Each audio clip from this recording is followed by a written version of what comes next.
I have not known any man in the world with a degree of tolerance ngeya Mwami Museveni. Ebyaddala wayingidde nyale. Tewali kubuuza. Ndimu NRM. CDF obudde buno. Woli emabega oba gwotembeeta. Ebintu bya postinga ku Twitter. Eri abavuganya government. Bikusanyusa ero birabyo otya. Bikusanyusa. Onnyo. Nti tugenda bata basement. Ebintu bya muhozi binsanyusa nnyo. NUPA yawo. Eyo wayiswa. Obange naye amaanyi. Mugamba agende yesimbeyo. Wayiswa jako yesimbeko. Agende yesimbe. Not even me. Yesimbe nene part of Busoga. Wayiswa tasobola kwesimba Busoga. Wachimani bwero si wano. Ozanyisa Basoga gwe. Bino mubyogeri. Wayiswa nga wa amaanyi. Agende yesimbe we Busoga kuwero si wano. Twakolera kampuni emu. Ya NBS nze ne Mordecai Murisa. Basebo ne banyabo mwasuze mutya mwasibye mutya gwe nasinzidde okubeera nga oli eyo gyotulabira kugamba bugambi kyokola kyamaanyi nnyo. Tuli ku mikutu mingi nnyo so kitegeeza kiwolabye video eno bugambi followinga oba subscribinga oba liking atojjongereyo ne gwe kikwatako emutuukeko. Onako olwaleero nfunye omukisa okubeera nti nate sisinkanye muganda wange gwe mbadde nyanyanira nnyo era abamu kuba tuyigiriza ebintu bineeno oba kitaawo. At my age, I'm an old man, my brother. Hey. I'm 47 years. So kituufu. So omukulu Simon Myanga Lutaya ononno musajja mukulu nga bw'owulidde bw'agambye so kitegeeza ki abakazi bonoonya be bawala bange. The people you want to marry are my daughters. So musajja muyivu nnyo mu bya mawulire ate ne mukusoma ne mukusomesa asomesezzaako emitendera gyonna ate gyonna yagisoma n'agimala alina diguli mu mawulire alina diguli mu kusomesa so musajja muyivu nnyo leero gwendi naye atukwaniriza mukama wange. Amiina nange nsanyuse okuba naawe nga bwe nagambye mu kusooka sitera nnyo kugaba interview za ku mikutu okuba le nazuula nti ate bazikozesa kwonoona mannya ge tumaze okuzimba. Buli akunoonya akwagala because you have a name or a position. Ate kyakola ne kyonoona ekyo ekyamusikiriza okujja gy'oli. N'obuuza nti kati azimba amenya naye nsanyusa okulaba. Sinnaba na buzibu naawe. You look professional and ethical. Amina. We can work. Okay, neyazeege. Okay, basebo ne banyabo awo interview etandise. Kati olwo mbufunze. Ebigambo bibadde bingi nnyo ng'abantu balina ebibuuzo bingi nnyo bye babadde babuuza. Kunze? Kuggwe. Comments nga nnyingi nnyo nenjagala nzijje ate tubitaanyeemu. Omuntu yandisaanye okwagala okumanya nga tetuzze mabega eri gye wasomera biki. Sir Simon Myanga Lutaya. Because ekitiibwa kya ssawa kifunamu 2015 wembeera sibuziddwa. Yes. Kijja kitya 2015. Ekitiibwa ekyo is a double night. Nafuna ekitiibwa kya emirundi ebiri. Mu mwaka gwa 2003 Ssaabasajja Kabaka Empologoma ya Buganda Ronald Mwenda Mutebi owookubiri nga tuli mu lubiri lwe ebbanda ne bannanga abalala baali abawuliza ba CBS n'abawagizi baayo Soga yasiima emirimu gyange nga munnamawulire. Era n'ayatula ekigambo nti bwe mbeera ku rediyo nga nnyinnyonnyola amawulire gamunyumira. Nansiima ne delegation gye twava nayo yonna e Busoga eyakulembeddwa Mwami John Paul Luyinda nsi yaleeta ne Mwami Damulira Kyeyune yalinga ssentebe wa district ye Mukono. Nansiima nti okoze bulungi emirimu gyo. Era n'alagira Mwami Kawoya Mwebe Michael ne Robert Kasozi abaali bakulira CBS mu biseera ebyo okuntwalako ne ku CBS nkoleyo nsobola okuba ne contribution gye nkola. Yagenda okusiima nga tonna bagenda ku CBS. Nali nkola walala naye nga bamunnyonnyola bye nkola ng'abiraba. So we natuuka ku CBS n'enkakasa nampa ekitiibwa. So mu 2015 ate ndi ewaffe e Bulamoji our cultural leader Mwita Zibondo. Zibondo. Cultural leader of Bulamoji, where I come from. Kabaka be Busoga bali 11 buli kabaka alina ekitiibwa kye n'erinnya lye. Mweno mubayita ba masaza naye ffe eri ewaffe. Essaza buba bwakabaka obwemalirira obwetongodde obusobola okuyimirira ku lwabwo. Kati kyabazinga. Kati kyabazinga ye ssentebe w'abakabaka. Bakabaka bonna 11 beerondamu omuntu omu afuge agamu ku bwakabaka obwo abeere ssentebe waabwe. That's why bamukyusa buli bwe baagalira batujjako ono ne baleeta oli bajjeko ne baleeta oli like that. So he's just a sentebe, a chairman of his brothers, the 11 hereditary leaders of the principalities of Busoga. Segeza mbine ebyaffe ebyangungu yabeeranga president of federation. Very good. Busoga would have been a federation. Okay. So these federal states yabazikula. So yasiima naye mu public n'alangirira naga nti nkoze kyamaanyi nnyo mu kukyusa Busoga n'okugitumbula nga nkozesa omulimu gwe nnina ku radio. Era nampa certificate, the order of Mwanga. The order of Mwanga. Mwanga is one of our powerful traditional sub-counties. So bagulamu ekitiibwa, nampa ekitiibwa ekyo. So ndi Busoga n'embeera Buganda. I'm double knighted. Mpulira abantu bangi nga bajejemba babuuza. Oyo Masaya ujjawa. I am double knighted. I have put it on record for the first time for you. That the Kabaka of Uganda, nze Simon Muyanga gwolaba, yandaba, nankwata mu ngalo, nansiima olw'ebyo bye nkola. The Zibondo of Bulamoji, who wanted to be the Kyabazinga of Busoga, yansiima, nankwata mu ngalo, nampa ebbaluwa empandiike, nansiima emirimu gyange. Ebirala byonna nabagamba saagala, era ngamba abaana bange bwe ndifa, beerabiranga ebirala byonna naye ku ntaana yange tebeerabiranga kuwandiikako nti wano wagalamidde Simon Muyanga Lutaaya. Bwe bataliteekako kassa ndyasa entaana, bwe bataliteekako kitiibwa kyange ndijja ne mbasumbuwa. Oli ya sentaana? Okimanyi mu Uganda oyinza obeera nga gwe kaakirina ekyo ekitiibwa. Bwe balirema okukiwandiika keno mpulirayo abalala. Ne Sofe Busoga tuli yaaba. Omulamu n'omufu. The first person in Busoga okuweebwa ekitiibwa kya Sir yali ayitibwa Sir William Wilberforce Kadumbula Gabula Nadiope. Yali Kyabazinga wa Busoga okumala ekiseera. Bukyafa ate badde tebangayo mulala. Kati ye gwe as of now, I am the only Sir across the Nile. Akiwulira obubi nnyo obutwa. That is it. Olinayo basabala bomanyi nga ba mirundi ebiri nti owa Buganda yamuwa n'owemulala n'amuwa. I don't know any. Eyo record gwagirina mu Uganda. Double knighted. Kyanjawulo ki ekyatuka okuweesa ekyo omwana ali eyo maybe ayagala osoma amawulire. Omukulu gwayinza oyitamu. Tomanya naye gye bujja. Ekisooka nze nkoze amawulire ag'amazima. I have done ethical journalism. Bannange be natandika nabo amawulire abasinga obungi baagaggawala, abamu banene naye nga bayita mu makuba amakyamu.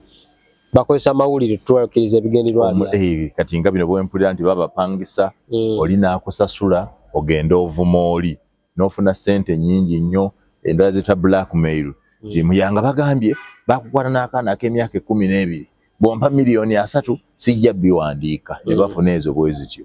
Many of the journalists I see ab'emyaka gyange abaagaggawala either baatunda mitiba gyabwe, they sold their souls, obo balanga baalimu ebyo kati ng'aba red paper bye baakolanga kugwa kumu ne bamuyiikira ne bawandiika ebibi bwatayagala kuwandiikako ne bakulya. Waliwo abaali za public service nga bawandiika ku balwamafa ne ba obe babasuubiza tebali biwandiika ne babiwandiika nga balideko ssente zaabwe. Waliwo abaali NSSF nga batabula olutalo lwa Byarugaba n'abalala. I know a lot of journalists that people think are credible but are actually rotten and dirty. So I have done ethical journalism. That's why in my career now of 25 years, emyaka 25 nga ndi munnamawulire, nze sirinnyangako ku police. Sirinnyangako ku police because of an ethical breach. Omuntu yanneesimbamuko yali omu baali bamwitandatira mukiza ku boss, nanneesimbamu nampita ne bantwala ekibuli ne bampooninga ofulumya bintu ku boss ng'ate bintu bikyamu.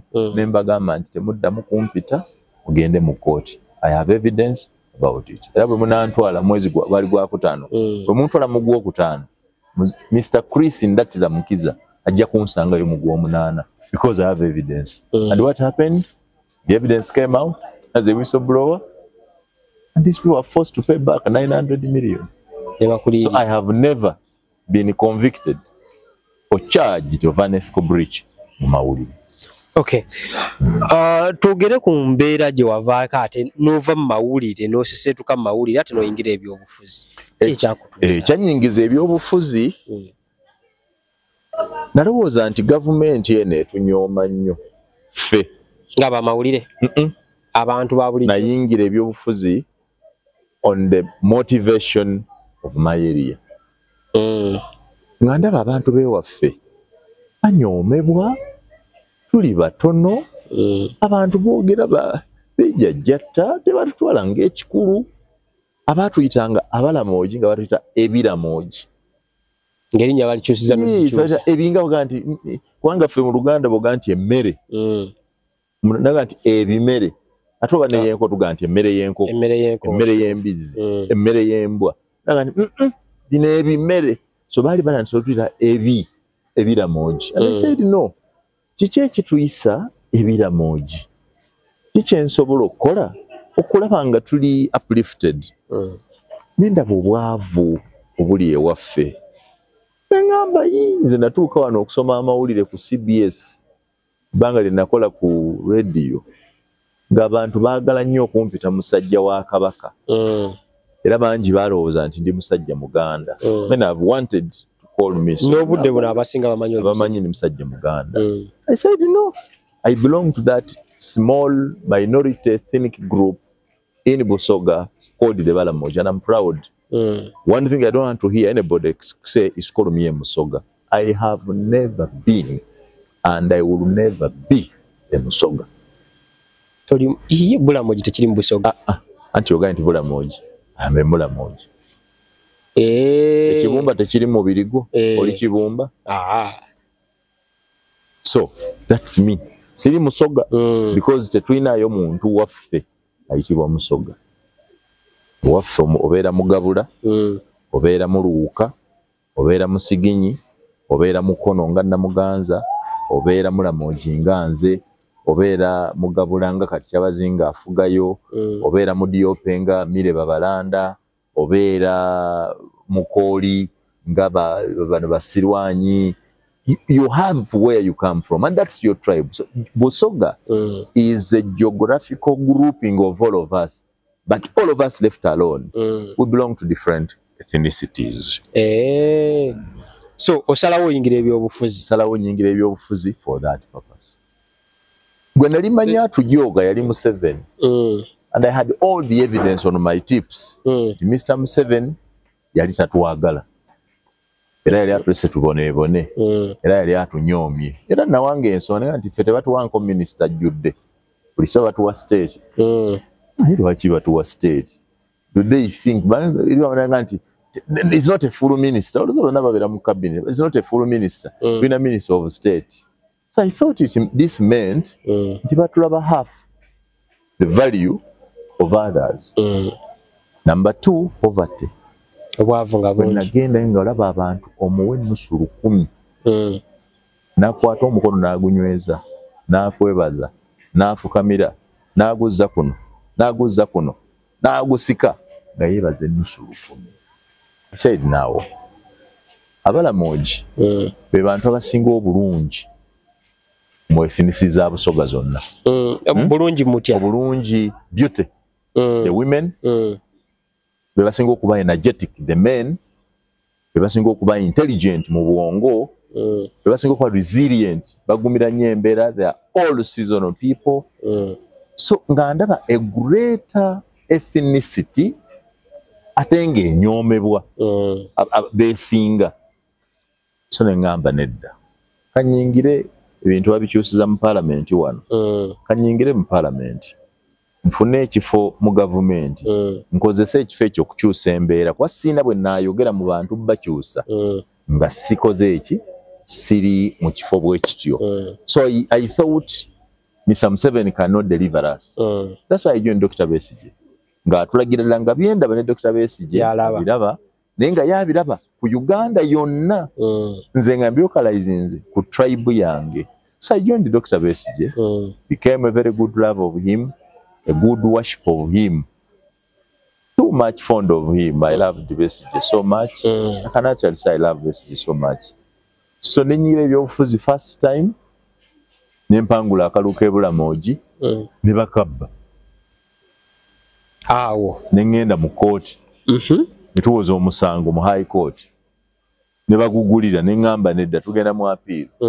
Nengenda mu appeal nga bampadde abalamuzi, bali bampadde abalamuzi abalina ensa.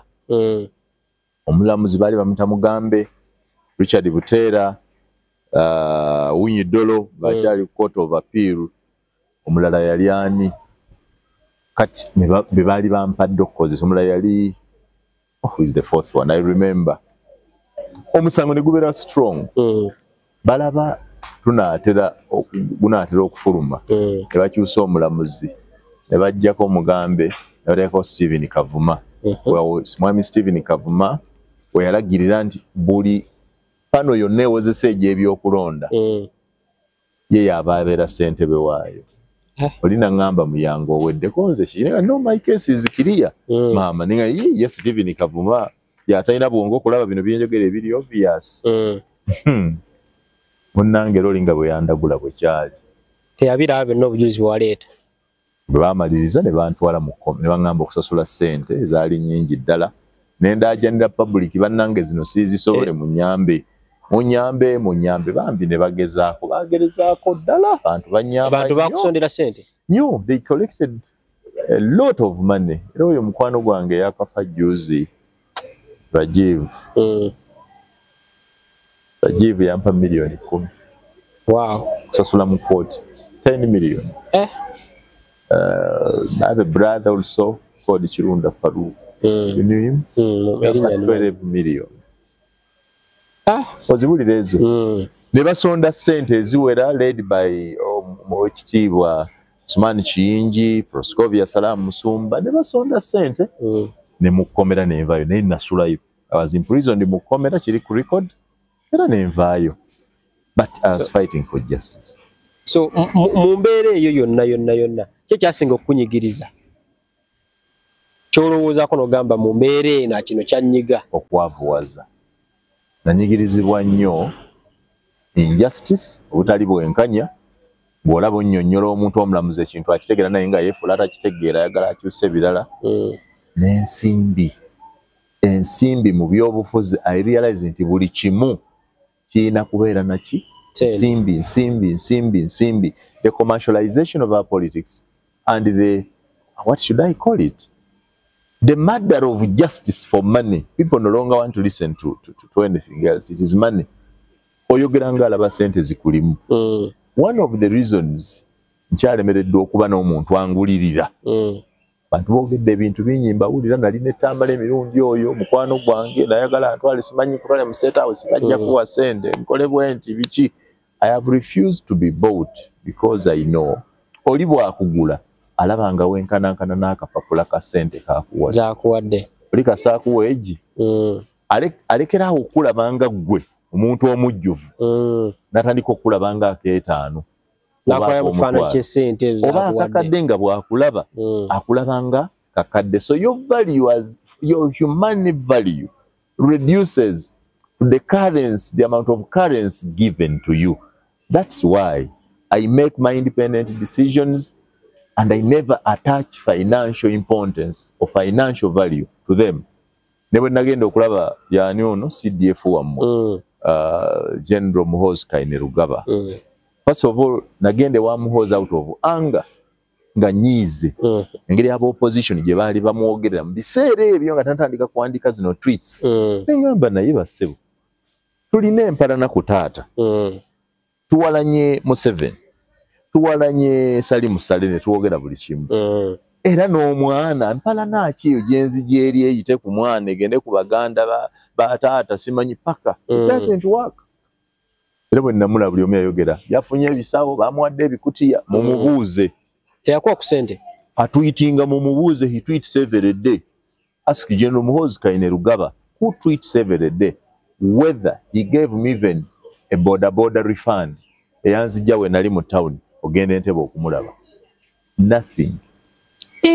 Nothing. Bantu nga bayogera bingi nti bakubuze sente. General Muhoozi Kainerugaba, the son of Kaguta, who I met in Entebbe, gave me nothing, not even a transport refund. Eyantwala nti nkudizewo transport. You know why he gave me nothing? I asked for nothing. Yakugamba oyagala kino gasina kyenjaga. I asked for nothing. Because mbakumusaba nti mpaye miliyoni 2. Kati singa babogera ku Muyanga Lutaaya alaba miliyoni 2. I am more than a million 2. Ekyali kikututteyo kyali. And I have done the same to Mr. Museveni, if you are not aware. Ewa muzeeyi tugenda tuuka tusooke tuve waneeno. Eki ekyali kikututteyo. Ekyantwala ewa mwami Muhoozi. Nayagala okumutegeera. Omulabe mu buntu. Kiki kyalaba ng'oli atufuga ye kitaawe. Bagamba abikoze bubi. Naye alaba nga kitaawe abikoze bubi oba nedda. Beyond okwera mutabani wa president, ayina ki ekyamagezi kyalowooleza eggwanga nga Uganda. So nembera n'opportunity kubanga nze tewali muntu gwempagira oba gwe siwagira nga sisoose kwogera naye kutegeera bwongo bwe bukoma. Ne Kyagulanyi twatuula. Omusiika yene mutuula. Kyagulanyi. Kujjange. Kati ne Museveni twayogera. Ne Besigye twayogera. N'ono twayogera. Kati kwono bwe mwayogera. Kiki kye wamulaba? I was satisfied first of all nti ayagala eggwanga lye. Ebyaddala. Muhoozi loves Uganda. In the interaction we had, I can confirm and say it without fear of contradiction that General Muhoozi Kainerugaba loves the country called Uganda. Not because he's a CDF or a son of the president. He feels that this country is the best in the world. That I can confirm. That's number one. Number two, contrary to ebintu bye boogera nti musajja abeera atamidde avaavaako obwongo tebukola, Muhoozi musajja mugezi nnyo. Era bannayuganda mbasaasira naddala aba opposition. Kubanga Muhoozi yabaguza obusiru. Akola ebintu balowooze mbu kisajja kisirusiru, tekirina magezi, kibeera kitamidde biki. Naye nga ku magezi kwatudde kubanga ebibuuzo bye yambuuza bibuuzibwa muntu alina magezi. Buli kyakubuuza ng'olabye ddala musajja mugezi. Ebibuuzo bye yambuuza biraga nti musajja mugezi.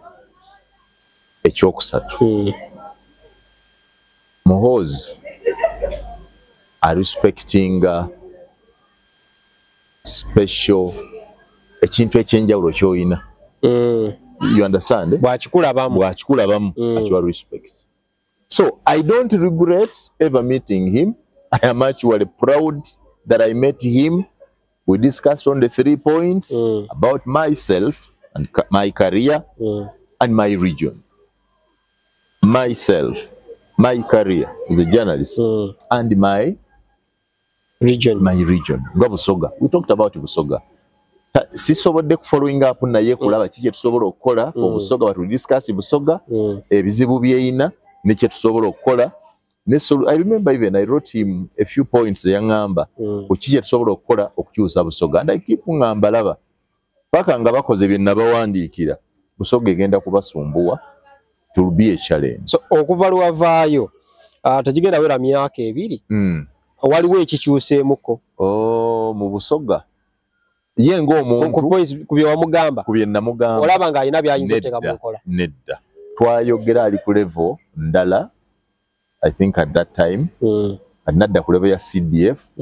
Level ya CDF emufudde bize nnyo sinnafuna budde buddamu kumufollowing up kumugamba nti tuteeka ddi mu nkola bye twali tukaanyizaako naye abirina in writing yaze copy bwe namusanga e Masaka nga tannafuuka CDF olwasembayo era yaddamu ye kennyini nampita mu baanyi naga my brother come ye kennyini olwaki nga ndi musajja ono mugezi yandaba nga wayise omwaka obanga mulamba bukya musisinka nangamba my brother I remember we have unfinished business tulina bye tutaamaliriza byebiruwa nti tetunnateeka mu nkola ebintu bye twakkaanyaako naawe for Busoga not for me mpulira amayembe wano nga gasaba busimanyi nsaba mmotoka simanyi nsaba mulimu nze sikyasaba mirimu nze ngaba emirimu I no longer ask for jobs I employ I no longer want to travel emirimu ogikoze n'ogimala kimwe nina empapula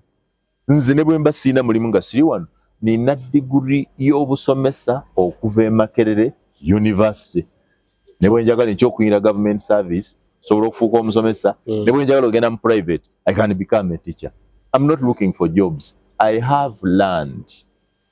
As we talk now, I have 20 acres of a sugarcane plantation. So if I have no job, nsobola ogenda n'ensiiba bikajjo byange. Nina amatafaali. Okuba amatafaali e Kakerenge omanyiyo ku Lugende Bombo. Kakerenge ku Lugende Bombo. Naye amatafaali saawa eno emitwalo 2. Buli tafaali gule nusu 3 omanyi ziba sente meka? Sente empitirivu. Ziba milioni 6. So nina amatafaali ni stock ga milioni 6. Bagulanga omulimu omukyafu naye buli nyumba mwe tusula buli office mwe tuyingira Mufunze toli mwavu. So sinoonya mulimu kyenjagala okukolaga nti nyenda keera nebake I have nothing to do no never. Ndi musajja mukristaayo eyabatizibwa manyi Bible nali anointed bwe mbula ekyokola ngenda nembuulira enjiri. So I'm not looking for a job. Ngaba bugabi mirimu. Bwe joininga bwe wagenda okumitinga CDF obudde buno. Wayingira Piero yumu butongole. Piero, yes, I agree with him because the principles of patriotism, the power of that pressure group is in the word. The Patriotic League of Uganda. That is in nasoma literature. Throughout. Manyi amanyi gekigambo. I know the power of a word. Even a full stop can be as dangerous and as disastrous as a whole page of a book written. So, when nagenda jali netwogera ekigambo ng'ayagala patriotism. Omanyiri waki tulina armband ya flag za Uganda nga teva ku mukono gwe nga nafa abamuwagira ayagala tubeere nayo nga teva ku mukono gwaffe. To remind you for 24 hours that you were Ugandan. So you are responsible for this country called Uganda, the one you call your motherland. You understand? So the Patriotic League of Uganda, it simply means that if you are not in Piero, then you are not patriotic. Because yes, ekitegeza. Baga nti abasiramu. Nga tolina nsirimini tewa kola shahada tewa komolwa toli masijidi. Kitegeeza nti toli musiramu oli kintu kirala. Okwagala eggwanga lyo kyetaagisa soko kukikusomesa. Waliwo ekyetaagisiza ne wekiteetaagisiza. Wekyetaagisiza weewa. Mmwe abavubuka kati nga ggwe. Ayimirira ku luguudo lwa Kolansi. Olukoleddwa gavumenti eriko. N'abuuza nti Museveni atukoledde ki? Kitegeeza balina amaaso ne Bayibuli ekyogerako. Oli ku luguudo lwa Kolansi akoleddwa nga mupya. Naye n'osinza okuloga nti eno gavumenti ekoze eki? Tutegeereka. Mmwe abava mu Uganda nga mbalaba mulwanira visa genda mu Amerika. Abamerika baagala kujja kukyalira nsi yaffe. Okay. Bwe bajja wano bakulaga nti the United States of America is the best nation all over. Kituufu. Kane tudda wano ne tubeera n'ebimenke, embuzi, tulina wano embaata ziri kuno. Mbizi zifukulanga bufukuzi mu ttaka. Ne ziva wano ne zigenda mu Amerika. Nfo ky'okwogera ebirungi ku ggwanga lyaffe nezogera bibi byerere. Uganda nsindi yanguzi. Uganda we are bleeding. Dictator atumalawo. Ensi nfundala. Bannange tetulina, we can't breathe. We are bleeding. Wekimala okwasa Mary ekitula mu nnyonyi ekikoma mu Uganda.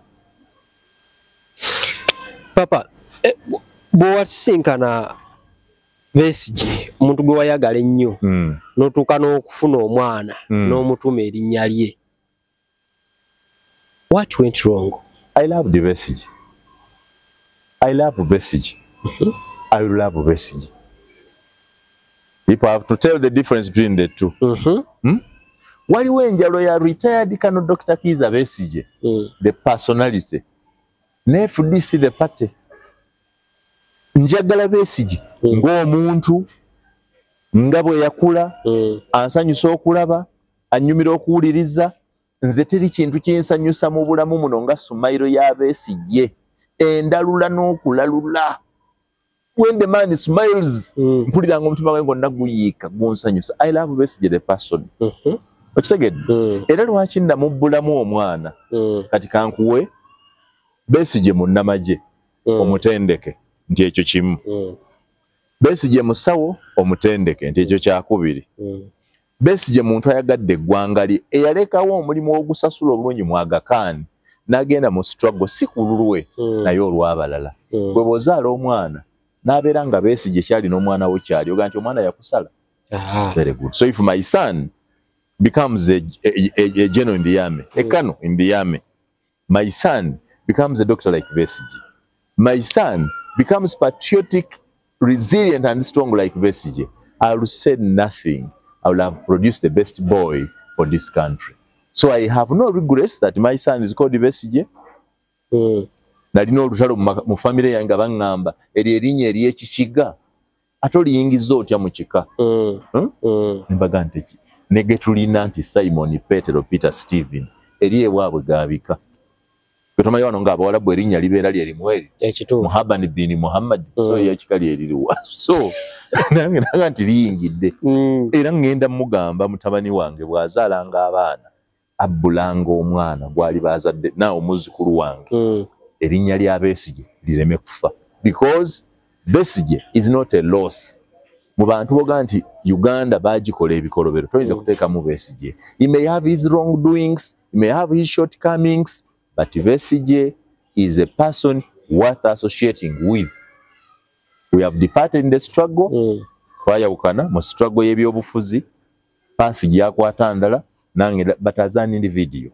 My love for Besigye is natural, original, everlasting. Byayagala okulwanirira okulaba nti no bitereezebwa mu ggwanga. Okubeera nga tebinnabatereezebwa. Ate nga baalaba abayinza okubeera nti no be babireese obudde buno bw'oyinza okubeera ng'oli nabo. Tobeera nga muliddemu olukwe. Ani Besigye? Nze ndi ne Muhoozi. Muhoozi abakoze eki? Emisango gya Museveni mugibanja Muhoozi? Ntinze bwe nnyo n'entamiira okuba mutabani wange yaba atamira.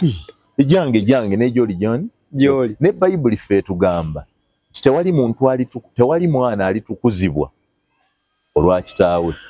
Ate tewali kitaawe alitukuzibwa olw'omwana. Solowooza nti kwera taata wa Bugingo. Bugingo n'atuuka mu ggulu nga pasita mutuukirivu. Ne kitaawe alitwalibwa olw'ekyo. Kitaawe alina okukola obutuukirivu obubwe ne Bugingo obuwe. Kale katugambe Kayanja nga gwe taata wa Kayanja oba nnyina. Tosobola kulokolebwa olw'okuba gw'ozaala Kayanja abuulira enjiri. No. Omuntu akkiriza na mutima gwe n'ayatula n'akamwa ke. Nze olutalo lwange ku Muhoozi luli olwo. Njagala aweebwe omukisa ajja avuganye ayogere byagenda okukolera bannayuganda ng'alina ebisaanizo bamuvuganye awangule oba bamuwangule naye ng'aweereddwa equal opportunity. Nga tebagambye nti no oli mutabani wa gundi What I don't believe in is to punish Muhoozi, to malign him, to blackmail him simply because he's Museveni's son. Did he have a choice? Would Museveni have waited for the spam for Mr. Muhoozi to say, no, your spam were there? Did I choose my father? Did you choose yours? So you can't. Muhoozi is Museveni's son by God's design. So like Museveni atami no Mutabani ajja. As if you don't have what the examples we have the Bushes, the George Bush, Nechitawo. We have the Kenyattas here in Kenya. We have the Kabilas here in the other Congo. Kitegeeza omuntu aiza in fact nze ndowooza nti Muhoozi agenda kukola bulungi okusinga kitaawe. Because akulidde mu mbeera ya pizza gye tuwagala kati abaana gye baliko ya .com ya digital Museveni is analog mulala n'obusera bwa bunyo. Kati Muhoozi takyanywa busera mu ggama. Ayitira muyita muti kave javas ne bamuwa buno bundi bwammwe. Obutinde ate busobola. Bw'okamuwa ng'okabiseeka akabikula. Anywhere live. So you see the difference between the two generations. I belong to the future, which I have trusted politically for Uganda with General Muhoozi Kainerugaba. Era bw'aligaana okwesimbawo Muhoozi, abamulaba bamugambe. Bw'aligaana okwesimba ku bwa president okujja okufugaana mu Uganda, ndimukubira ku lubuto ne mukolimira. Kuba waffe bw'oba okolimira omuntu okuba ku lubuto. Nga kale nyinza okukuwona nti njagala gundi ono agenda aliyenga buuka. Taddamu kulya mmere n'enkuba ku lubuto natandika kulya buuka. Ebyaddala. Ayi, nkikukolere. Atokikola. Onkoze eki. Kakati tukuba tulina bwe tugenda okujjaawo ne tusooke tubamalirize. Muhoozi omusinkana kano Dr. Kizza Besigye n'omusinkana ensisinkana yo ne Bobi Wine yali etya era kyo kikyo walaba Bobi Wine wamusinkana. Kubulidde bali bonna bwe nabasinkana Muhoozi we discussed Museveni we talked and disagreed. Ye mwalemerera okukkanya. We disagreed with Mr. Museveni in 2015 on June 14. We disagreed. Ki ekyabalemesa okukkanya? Kyatulemesa oku nze nga ngamba nti Museveni yatattanye Busoga. Yagimazeewo. That's why I was choosing him. Totwagala Basoga obayisa bubi be bakulonda ennyo naye batolanga abatategeera nga yaŋŋamba nti Abasoga be batamanyi kye baagala. I have done everything for them to be great. Nayagala bakole ki? Sakkaanya naye ku olwo. 15 years later. Oh, I agree with him. The problem of Busoga is not in Museveni's house. It is in Busoga itself. How? Biki byotwala byetukola. Wano bwaba omusoga yeesimbyewo for example nga kati waliwo Kadaaga. Oba oyagala abasobola mukuvumira omugira bwe bati. Ogenda Busoga. Kitegeeza obuzibu bwa Busoga ne Buganda bwe bumu. Era yasooka otugamba nti Kadaaga aludde nnyo mu ntebe, omukazi oba alifiira mu bufiizi, omukazi atuvire yali Namuganza. Namuganza ne Kadaaga Basoga. Mirundi kyeyavanga agamba. Tewali Muganda gwe bapangisa oba Munankole oba mu Lugwala agenda avume Kadaaga Busoga. Tewali mu Lugwala gwe bapangisa avume Mayiga we Buganda. Muganda gw'ofuna n'akuvumira Mayiga n'ayuza n'ateeka wali. Musoga gw'ofuna n'akuvumira Kadaaga n'ayuza n'ateeka wali. Tegeeze ebizibu byagwe I blame Museveni for that. Will I be fair? So, Kyagulanyi wamusinkana. So, nasinkana. First of all, abantu bateeka okumanya nti Mwami Robert Kyagulanyi Ssentamu Ojange ddala. Atya. Mange Margaret Namukwaya mwanyina wa Ssentamu Kyagulanyi omugenzi azaala Kyagulanyi Robert Ssentamu. So Ojange ddala. Ebyaddala. Ekitegedde? Nkitegedde. Era mu kitundu kyaffe eky'Ebulamogi abantu okusooka okulaba ku Kyagulanyi baamulaba azze kulaba Mange Margaret Namukwaya agenze kulaba kubuuza ku ssengaawe. Era poliisi n'emugoba nnyo ne tubuuze ekimugobya ki. Tazze kusaba kalulu azze kulaba ssengaawe. Nze nasooka okusaza kojja Kyagulanyi kuyingira kaliro endewa. N'ebifaananyi bwebiri. Era bamuwerekerako n'ebigirwa yaliko ng'amuwerekedde wadde kati bakyakwatagana. We have the pictures. I can look for them and give them to you. You understand? So first nze I am related, I have a blood relationship with Mwami Kyagulanyi. Era bwafuuka president yencha ekyo vola nze sirina loosi yonna tegedde ninga muwala mirundi gwe yaŋŋambanga kyate omuwala bw'atwala bawasengaawe nze nsalwaki sigala bampita muko era buli lwenzija ndi enkoko kati ne kuba no bombi Muhoozi bw'ajja n'afuga sirina loosi. Is my friend. We are in the same age group. Nze nina emyaka 47 oli ayina 5. Museveni bw'ayita banywanyi be kati essaawa eno ayita ba Moses Ali tasobola kumpita andabanga kazzukulu naye ate Muhoozi bw'ayita banywanyi be ndi mu myaka gy'ayita. So we are in the same age group. It's our nation. So bw'afuuka president sirina loss. Naye ate Kyagulanyi bw'afuuka president okuba gudiikudde nze mbeera member wa first family mba nkyakwatibwako mba mu first family nga bwe oyagala okulaba president Robert Kyagulanyi oyita muffe ffe baana bawaka so nze sirina loosi omuntu yenka nkozesa loosi mpozi ye Mwami Museveni kwa sinnakola naye mukwano tetunabeera nnyo tight is in a distance. I respect his leadership, I respect his buwongo. He's a very mugezi man and very tolerant. I have not known any man in the world with a degree of tolerance ngeya Mwami Museveni. Ogirabira kuki? Anita Among yali mu FDC nga tuvuma Museveni kati si speaker kituufu Tayebwa twali naye mu FDC nga tulwanyisa Museveni si deputy speaker Betty Kamya yesimbawo n'agenda ng'akwata omuzindalo Uganda yonna nga baga nti ekizibu kya Uganda ye Yoweri Kaguta Museveni. Olwaleero si yayigigi bamekano kufenga omuntu yakoze ejje ekibi osobola okumwesiga n'omuyisa mu ddiiro n'omuyingiza ne mu kisenge weebuze gwe kennyini. So he's an exceptional person because Museveni does not look at what you were yesterday. He looks at what you bring today. That's what makes NRM different from other parties. Era abe NRM towuliranga bayomba nnyo kugamba nti kati muyange yakajja ate gwe badde obwa minister Betty Kamya mbakimanya nti their party does not ask for when you came, it asks for what you bring. Kikyoleeta ku table kati gendako naye walala waliwo abalwanira ebintu byabwe nti be bakireeta oyo yazze wano na buzzi twamuwa na buwi wano waliwo n'abaali bawandiise ku Mathias Mpuuga bamuggyeko obwa commissioner simply because they have disagreed. Katono bwe kati akobwa commissioner baali basaba bakajjeyo. Musajja munno bw'abanga ne kyakusinza omwami ekitiibwa. Museveni is an extremely tolerant person and he is alone in Uganda. The only person tolerant like him is me. Very tolerant.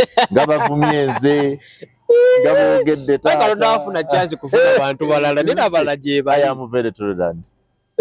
It is the trait I have mu business, mu family, mu baana, mu byenkola. Nze when you find me with the member of parliament gwenvuganya naye bulamoji my opponent nina okumunoonya wali ne bwe mbaaliwa nina okunoonya wali mubuuzi. So obudde buno tuyingirira ebyokulonda ebyavaawo mpitewo abantu beebuuza ekibuuzo kimogenda kuddamu esimbewo. Yes. Era olwokutaano ennaku z'omwezi 13 gw'omukaaga 2025 ngenda kubeera ku peaking empapula zange ez'okubeera nominated for a position of member of parliament Bulamoji County. Ogenda zipikinga wa? Ekyaddondo. Ekyaddondo bwana nkolaga zimaze okusasa. Ekitegeeza video gye twalabye nga speaker akwambaza t-shirt byabadde byaddala wayingidde NRM. Ani anyingiza mu NRM Muhoozi wana limanyi tugenda kuzimba PRU by now twesimbire ku kadi za PRU. Aba leadership ya PRU ne tugamba nti for now nga tuleka muzeeyi Museveni amalirize tugira tukolagana ne NRM nga bwe tuzimbe ekyaffe era ffe moto yaffe ga nti Museveni now Muhoozi next. Ebyaddala wayingidde NRM tewali kubuuza ndi mu NRM kubanga engeri yokka gy'oyinza okuyamba NRM bw'obanga oga nti mbi egwe sinkinga kwe kugenda okugiwa omukono yeekwateko eve mu kinnya. Singugazi ogamba nti NRM mbi nnyo evunze mu kifo ky'okugisika omukono eve mu kinnya n'osindikayo nsindike oba muntu wa kisa anti eveewo tugende mu maaso ne wandikoze ekyo ate gwe bw'oli kaddiwa nga tokyesobola. There is a time when you need a hand. Fenna mu bulamu bwaffe waliwo owulira nti oyagala omukono omuntu akwate ku mukono akusika abeeko ne waakutambuza. Bwe wali tonnaba gyegattako emabega eri ng'okyali mu FDC bye walabanga mu NRM byetakoze bulungi obudde buno byakyuse ewange because you know I understand NRM as an individual. Nali ku radio mu 2014 ewaffe Busoga nga ku kyalo ewaffe wenzaalibwa 70 kilometers from the main dam, power dam. Tetulina masannyalaze. Busoga mu 2015 nembuuza naye gavumenti kyene ine ttimu effubitizi fe abali mu kilomita 7 nga tetulina masannyalaze naye nga bagajja ku Nairo ne bagatwalira abalugwala mu Arua ne bagatwalira abakyoli eggulu ne bagatwalira abalangerira. Okitegedde in kilomita 3 oba 5 n'enkiyombera ne ngamba nedda I will never nema naye amasabe gali tuuka ewaffe ndiwagira NRM mu mwaka gwa 2020 mugumu amasannyalaze baleeta ewaka wange emiti egi esatu ogumu guli mu maaso omulala mu mbiriizi olwa neighbor olwalira amasanzi gyegali ati bwe mbanga seekyusa ku kigambo kyange I made a vote nga sisuubira nti bali tukolako ne batukolako amazzi ffe twali tetulina mazzi nakula tusomba amazzi nga bw'ogenda ku luzzi okuleeta amazzi bakwerabira olw'okuba luzzi luli wala because twavanga ku kyalo kimu kye bayita Buyuge ne tugenda ku kyalo ekirala bakita Kabwikwa. Do you know what it means to move from a village mu mbeera y'ekyalo ky'ekyalo kuva ku lujje ku kyalo ekimu ekyalo kwa another kyalo mu 7 gavumenti ye mu 2016 nereeta solar panels 10 ne bazimba ku kyalo kyaffe maka ga mwami Gumula to pump water okuva wansi okujja waggulu. We no longer have a water problem.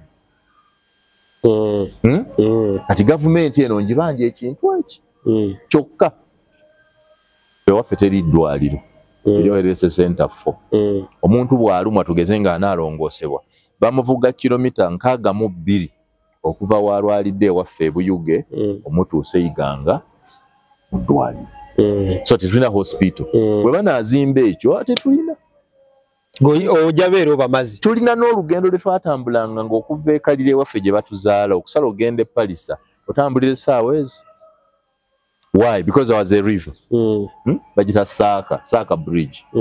Juzi government nezimba bridge bayita Saaka Bridge. Kati okuva ekalire ewaffe wavuganga ssaawa 2 okusala okuyingira e Palisa otwala eddakiika 4.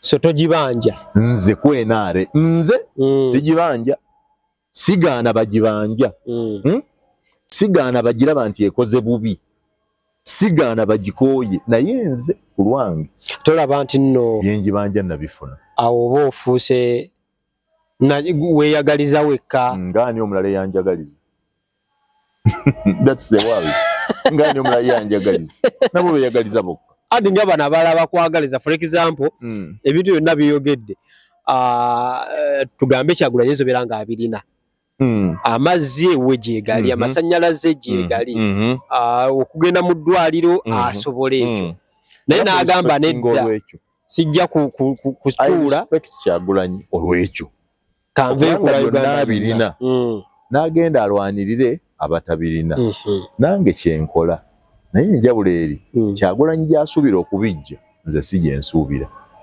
Ffenna tuba ne malaria naye oyinza omujjanjabira emulago nze ne mujjanjabira ensambya era ffenna ne tuwona. So Kyagulanyi ye aga nti enkyukakyuka y'Abannayuganda eteekwa kujja nga ye mukulembeze. Nze ŋŋamba nti alina ssente essaawa eno alina budget yeetaaga ekyo ye NRM. So bwe bane kye neetaaga amanga nga amasannyalaze baagaleese ani kuffe yalwala n'akubeeka mwokya essimu tewali ani gwe wasanga mu ddwaliro ng'ayomba kale ne tubeera wano twazze wano tewalina ddagala kyokka Kyagulanyi oyo babeera kamwoki eyo nga batumalira obudde buli ayomba anenye NRM ku luguudo ku masomero ku malwaliro why kubanga bamanya asoloza omusolo gw'eggwanga Yoweri Kaguta 7 era bw'asolooza buli mwaka n'ajjako biliyoni wazindaba 5 mu obukadde lunaana n'abiwa Bobi Wine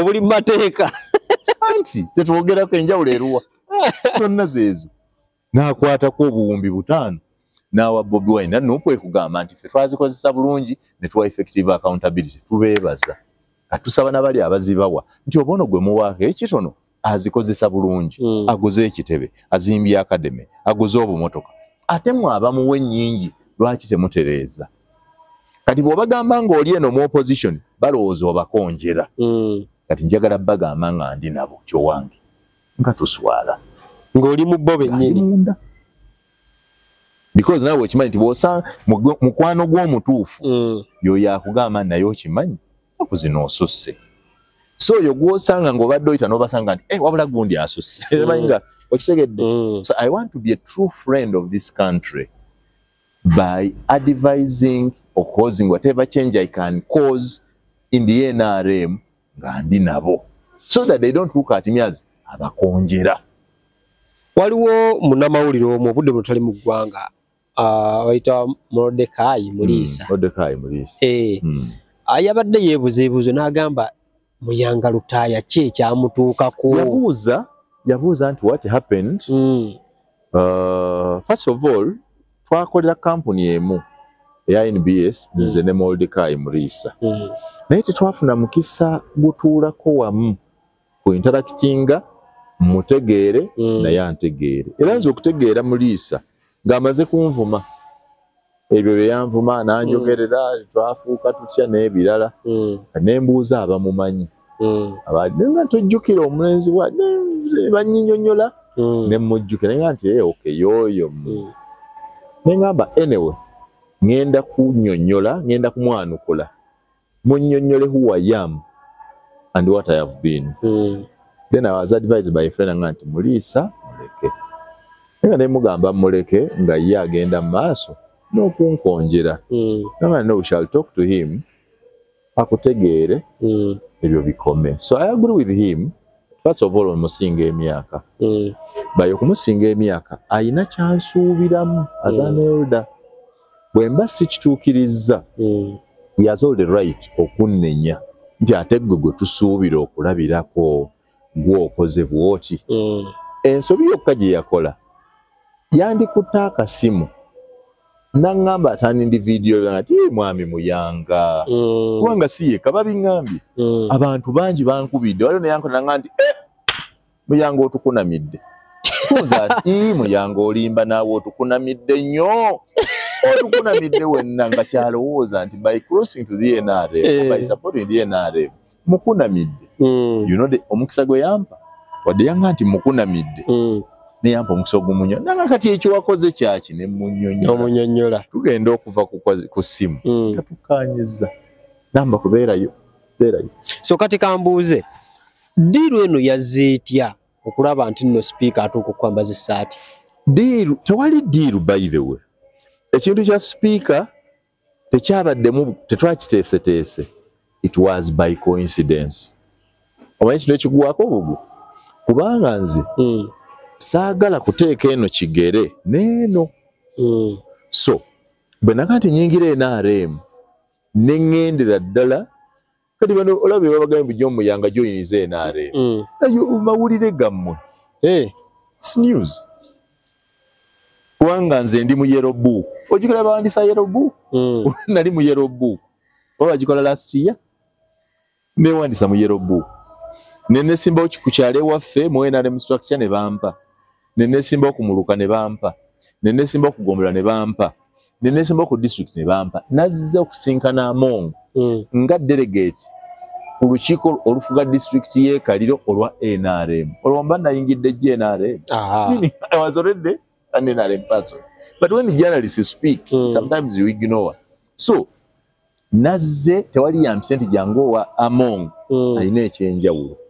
No, nagenze wa Among nga delegate okuva mu district eyekaliro azze okuwuliriza abakyala bano abaagala okugenda ku Seeke. Kiki ekiriyo era nadayala kumanya Anita Among ambuulire kiki ekiri mu Seeke nga kyabasoga Kadaga kyatajjayo oba kiki ekiri e Busoga nga kiteeka kugenda mu Seeke Kadaga kyatatwala. Kuba mu FDC mwe nakulira bwe tubadde tukola nga Mugisha muntu we yesimbawo nenda namba 5 ne besimbawo bonna bwe babajja okusaba obulu mwenna nga ba delegate muteeka okubeerawo koba omwagala obeto ate kyotamwagalako okimubuuliza mu the open. Era twabuuzanga nnyo Mugisha muntu nti bagamba gw'olya nabo okola ne mu 7 nakiddamu proudly. You understand? Ngire bwe nabuuza Dr. Besigye mu 3 gumu nga ndi ku radio nemwa nti kituufu gwe ne mu 7 muyombera mukazi point blank samugeya nakiddamu nti gwe ne mu 7 mutuyingiza mu bintu byammwe naye mulwanira wini byanyima mwembi abawoomera. So munaatwala biri bitya Besigye Salamu Musumba yali mu studio nantunuuliza Elise Binga alaba ekibuuzo kyembuuzizza kiswaza lwaki nkibuuze mwe ekyoku Dr. Besigye bagamba oyina siriimu naba twakakulonda ng'ofa ate otuze mu kalulu. Abaali mu studio buli omu yantunuulira ngalaba nti mu basiru ebimongwa mu nsi kwata ekifo ekisooka. But why I love Besigye? Teyalagako any frown in the face n'addamu ebibuuzo. First nanga nti okay. Yasooka okwogera nti nina siriimu yali mwami Basoga Nsaadu ow'e Busoga. Yakikozesa ennyo mu campaign. Ali ludda wakonze yafa. Because Basoga Nsaadu yatugamba nti Besigye taawangala. Yanaafa. Eyansa ne tugizikiza. Nagamba okay, no doubt. Nze ne Winnie Byanyima ne Museveni fembi twayagala ku Winnie Byanyima. Nagamba naye okuwanga nayagala naye ku Winnie Byanyima ekigo byama eddagala mu malwaliro. Nze naye okay. Olw'okuba nze naye twayagala Byanyima kyekiremesezza enguudo okukolebwa nti nedda ne tukita. Enkera gundi n'apiikingani New Vision yali headline. So kati embeera y'ebyobufuzi mu ggwanga obudde buno bubeera ogitunuulira olaba eri etya nga NUP egenda mu maaso n'okugamba no kampeni yayo ya protestive vote ana FDC eri mu kweteekateeka ebya DP wabitegedde baalwanidde gye baali embeera y'ebyobufuzi obudde buno gwekitunuulira otya? Mu mbeera y'ebyobufuzi nja gikunnyonnyola nti ffe bwe tuba tusoma naddala b'ebyafaayo ekintu ekitawaanye nnyo ekitundu tukiyita question. The land question in Buganda, the oil question in Bunyoro, the sugarcane question in Acholi. Twaliwo de twabanga ne Kyabazinga question in Busoga, tukiyita question. So mu Uganda waliwo ekiseera nga kya bibuuzo oba president kyaddako oba ani anaatufuga oba okulonda kulibeerayo oba omuntu alifuna ku mirembe oba omuntu alifuna ku bwogereso. Those were the political questions. Era nga tomanya olwaleero ebibuuzo bya Uganda byonna ebyobufuzi ansa weeziri buli omu alina ansa yaayo. Tulonda ebifo bimekani atamanya manyi tulonda president ne BMP ne basente bero C5 n'abamagombolola emiruka n'ebyalo ne bakansala. Wabula ye Kampala tulondayo road mayor eri atakimanyi. So that question is answered. Tulonda ddi nakyo tukimanyi. Buli muntu agamba nti kale etaano tejjirwa guma munnange etaano tejjirwa tumanyi nti after every 5 years okulonda kulikola ki. So that question is also answered. Enfuga birungi n'abavuganya mwami Museveni lwaki oba oyagala okuvuganya owandiisa ekibiina mu gavumenti yennyini mwe wandisiza ebibiina. PPF yazze, Democratic Front yazze. That means mu Uganda there are no political questions. Ekizibu ekiri mu Uganda is an economic question. Whereas you love Kyagulanyi. Era ng'omanyi nti surely agenda kutwala obwa president mu 2026. You are not sure oba onaaba omazeeyo looniyo in the same period. That's an economic question. Whereas you know nti okujoininga Nuupu ogenda n'ofuna kaadi ekamwokya. Tomanyi wawinza kufuna loan eri interest free. Kituufu. You understand? So me, I believe that there are no political issues in Uganda. There are only economic issues. That's why I asked General Salim Saleh to join him. Yes, to promote this economic idea called Musevenomics. He joined him. Museveni alina engeri gy'alabamu ebyenfuna by'eggwanga. Abalala gye tulowooza nti tabitegeera naye ng'ate tutambuzza. Wali okyali mwana muto, Museveni ng'atugamba nti ayagala gye Bujagali Dam, Bujagali Falls, bazimbewo dam. Salamu Musumba, Franka Mulamuzi, Owayiwa afuna Adula, ne BMP Bakeni Lukyamuzi bangi baakiwakanya. Ojjawo otya ebiyiriro. Abasooka ne tugamba nti awo waliwo emizimu gyaffe gya baba nabamba Budagali. Museveni n'agamba nti ogwo omuzimu gwammwe ogutamanyi nti amasannyalaze gagenda kuleeta ssente nnyingi. Mufo ky'okusula mu bigali ak'olukumi tusule mu bukadde ngenda gugobawo. Ne tumulwanyisa nnyo ku ky'amasannyalaze abali mu opposition. Sajja bubbi project agiwadde aba ES Nairo Power, it is too much. Ne bagizimba nevaamu amasannyalaze. I can tell you today, the load shedding wali twayakisanga amasannyalaze nga bwe muba nago leero muba sure nti ntegakola ki tegaleeko. Naye leero mu bitundu ebisinga obungi ekikuggyako amasannyalaze ssente zo nga yakaaweddeko. Newe gali twagafuna ne ga bbeeyi. Kati ekyo kisirala watyanga ga siga bbeeyi nga tegaliiwo osooka ki? Osooka gabeewo n'olyoka determininga price oba osooka price n'olyoka oganoonya. So impula no nabyafuzi nga boogera mbuuza do they reason balwanyisa Museveni okuleeta n'amasannyalaze kati babanje eki you idisiero amasanze ate lwaki gatandise okuvaako kati okuvaako bakiyombera n'okiyombera kwa tegavaako galiwo. So n'asooka agaleeta ne tugafuna. That economic question was answered.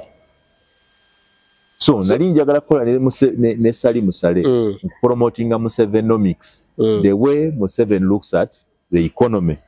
First of all, by debunking the old traditions, the old schools of economics, and creating his own school of economics, which has worked for Uganda. Uganda needed a new model of economics. Tolowooza nti nno omukulembeze amazeeko emyaka 4 agenda mwana mu 5. Kino kibeera too much. Nze ekizibu kyange si ku myaka gya Museveni. Bayagala okweyongera emirala aga. Katonda wange. Ekizibu kiri akyayina kyasobola okukola. When he becomes senile, nga nebyayogera takyabitegeera, nga n'okufuluma emmanju atambulira mu pampa, nga byakola tabitegeera, tetuna kye tufuna. Nange ndibomoga nti muzeeyi wummula. As we talk today, Museveni at 80 years is more intelligent than many of those people you hear making noise about Uganda. Ngate bato. Kubanga bwaga nti ndeta parish development model. Gonoga nti yo PDM mbi. What is the alternative? Zishinjagala kyekyo. Nti FENUP tugamba oba FDC mfo kya PDM okuwa buli muntu tugenda gula buli muntu kagobere mu tractor so that buli muntu ayangwira cultivation akole bigger yields so that by doing bigger yields and improving crop quality we can have better production. If we have better production, better revenue. Kyoyagala kinjagala okuwulira mpulira eki no boy ono Kazende boy mwana ateeka ogenda ate ono tumusobola ono tosobola boy Kazende agende because Museveni takyayagala kyaye talina kyamanyi kyayagala ku nsi kyatannalya twagala omujjamu n'akatono akasigadde mu kagwemu nga tugezaako okwagala okuwumbawumba omujeno w'eggwanga CDF obudde buno woli emabega oba gwotembeeta ebintu bya postinga ku Twitter eri abavuganya gavumenti bikusanyusa era birabyo otya bikusanyusa nnyo nti tugenda bata basement ebintu bya Muhoozi binsanyusa nnyo lwaki mwana wange line eggwanga lijjudde neba nange ebintu bya Muhoozi binsanyusa nnyo lwa nsonga ezi ekisooka nasoma poetry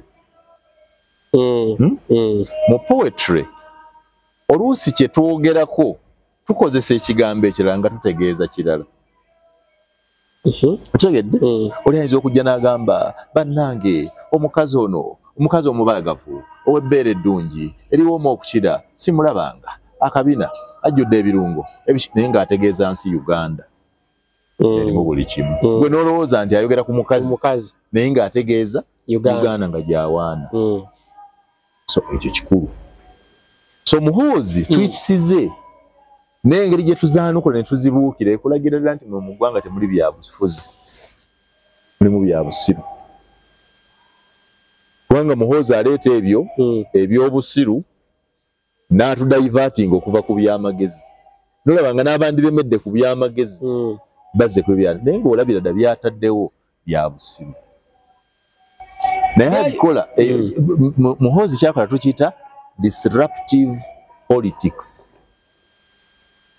takiza kulowooza kwetegeera buli kaseera abakubuzaabuza netulaba ebintu ebimu byakola ate mu gundi awo mu January nga Besigye bwe mutata Besigye tugenda kwekalakaasa bikinagamba ka Bobby nnoonya omutwe gwako ene time netuva ku Besigye kyeyali akola ku ekyo kyali kujja publicity ku Besigye abantu bakiveeko era bwe byatandikira sasa tolaba demanding nti aveeyo olwo nabatugamba nti 72 hours bamwagala ezigwangako zagwako tewali muntu agenda kutta muntu akubuulira kika Bobby ngenda noonya mutwe gwa ngenda katema government has capacity to kill Bobby Wine silently nga tebategedde nti ne government yemusse why would they first say it nawe nomalira ku ekyo obwongo atula byayogera atayo mu abituukiriza for example kya Eddie Mutwe nyamutwala mu basement was he used the what do we call it we call it imagery he used the nti mu basement tategeeza basement kati abamu balowooza nti alina we yamutwala n'amuteeka mu basement ategeeza detention centers eziri mu Uganda zali ategeeza oyinza okwanga ne wa Muhoozi teyatuukayo nga teyamulaba nako ate gwaga nti ali mu basement Muhoozi asulawo ali ena toli yafulumira Masaka okitegedde naye abanekyalezanga nti temulowooza nno nti ebyobufuzi bya Uganda biri serious awo bikuusi byemitaafu olowooza embu biri bya serious oba olya ebachweza are the best they never die olwo awana n'abakazi beautiful ekyo si kyekimu ogezesaako mu bantu tino buli kaseera tabeera soba kyenna kugambye nti buli musiru buli kimongwa every idiot and fool believes Muhoozi ebintu ebyo byakola byategeeza is hiding his intelligence, his seriousness, his mission from you. That you cannot understand if you analyze the unsaid meaning, the unseen meaning behind his tweets. I love his tweets. That when mala wiki ngasabye ku tweet ya Muhoozi. Yeah. Enawo basebo ne banyabo ensonga ndowooza zezo muziwulidde bulungi nnyo ebigambo bingi nnyo betwandiyogedde naye I think olwakadde ate tugenda kuddamu maybe tusaba yakadde akalala kuba binyo bitutogeddeeko abasomesa tetubeera selfish ekyawula omusomesa ne bannabyabufuzi abalala nti ye omusomesa ayagala omwana gw'asomesezza amusingeko bannabyabufuzi ab'ennaku zino tebamentalinga muntu anaamusinga nga oyo era njagala kwebaza Dr. Chrysostom Muyingo baga nti personal assistant we yabala n'amwesimbako n'Ameria bwe kyali fe mu busomesa ekyo kimpa essanyu nti omuntu yali dereva obudereva kati yanyimbira obuyimbiza oluyimba yanfunamu inspiration ne capacity naye okufuuka omukulembeze kati ate bali bawala n'abawalana omwana oyo amawulire ebbanga liwagakolera n'obudde buno engeri gy'ogalabamu bantu ki bonokulera ogamba bano abantu bankolera bulungi amawulire mwana wange amawulire omuntu yali ankolera obulungi amawulire one yali Sabit Joseph nali mwagala nnyo ngeri gye Sabit Joseph yali munnamawulire of all bw'olaba ekintu akikwata eno n'eno my brother Simon Kagwanjala has worked well kubanga fe mu mawulire ekizibu okusigala ng'oli relevant nze mbadde munnamawulire emyaka 25 okuwulira nga okyagera erinnya lya Simon Muyanga Lutaya nebaayo akyuse ensi nga amutegeera okubuuza omumanya ali luddawa si kyangu muyingidde field mujja kiraba to keep a name si kyangu to keep relevant to keep afloat for 25 years si kyangu especially nga mmwe aba social media mutukuba kutujjawo nga mwavumaze nga mwanjogera ebigambo nga mirundi afudde kiki batayogera anoonya mmotoka yasabye ennyumba biki ebyo ngawo kye baagala bakukube naye embeera eyo yakuyisa bubi nabiyisa bubi and I can tell you my brother that I loved Mirundi I miss Mirundi every day even today I miss Mirundi every day naye ekyasooka okumenya nayagala ndekera okulaba ekintu kyonna ekifa ku Mirundi so that I can forget him and get strong osobola kaya n'ekizula nti eddagala liri mu kusigala nga mulaba every day I must watch a clip bye twakolanga naye and that's what keeps me strong kyanjawulo kiki yali alina eri obulamu bw'obaana ngo Mirundi yali wa mazima teyalina nkwe nga bw'aba akwagala bw'aba takwagala abeera takwagala atakutegeeza kubanga waliwo abatakwagala ne yeefuula n'asirika Mirundi nga gwayagala akulaga nti amwagala gw'atayagala abatamwagala Mirundi was my brother that's number one. Number two Mirundi ye yajja ekizikiza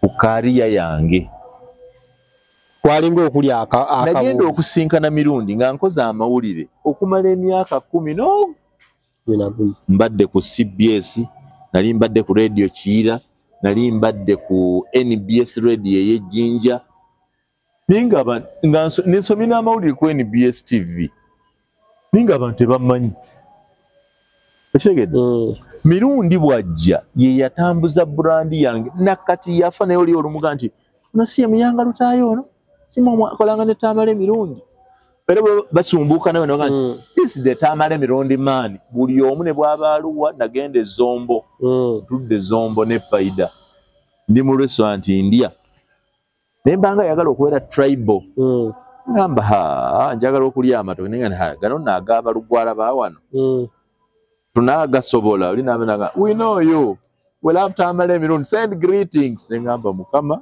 na wano bamanyi that was Mirundi to me nobody will replace him I miss him bwabeera yalinga brother omwana ono ofubye okulaba nti nomubeera in touch Tamale Mirundi Junior yes muli in touch era mu bantu abatono ennyo abawuliza Junior this I'm telling you mwendi obanga n'ekizibu naye oŋŋambanga Junior tategeerera mu kumulumba n'omulumba Junior ategeerera mu kumutuuza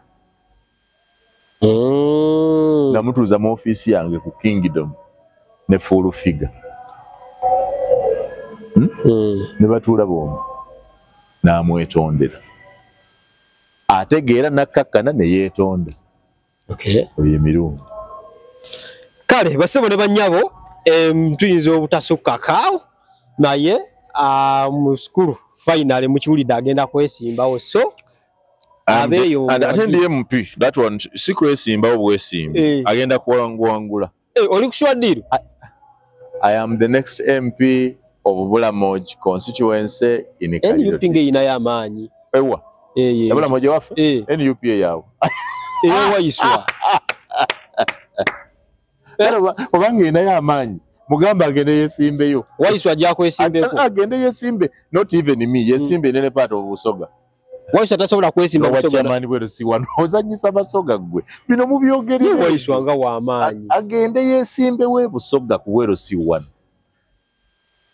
Abasoga tebatulanga bwe mutulaba zona Baganda bambuuza buli jumuyanga lwaki toli MP ali abasajja beewammwe abasajja beewaffe batwala time yaabwe bye mulaba sibe balaba nakagwa obulwa emirundi emeka ebiri kati kuno bagenda kuwa ngomanishe bangamba nze yalabanga abambala bidiko nga baavu nnyo bagamba Museveni mu government ebaavuwazza bagenda okujja mu kalonge gwe bagambye nganti mu bigo balonze abo be Basoga nupu teina kalulu eyo waffe maybe wana ejinja ne bana waffe ekaliro boyogera nupu bayinza okuzirira omulambo gwo teri kiriye bwe Waiswa buli jomba mde manyeera ali jinja wano mu Jinja West yesimba ko mu constituency eyo nafuna obululu 10 nange constituency na yesimba mu nafuna obululu 10 yes that's wangu Waiswa afuna obululu 10 Abasoga bali different just kakawa sio ne banyago Busoga okufuna na kuluna ate kinza n'okubeera ddala ekizibu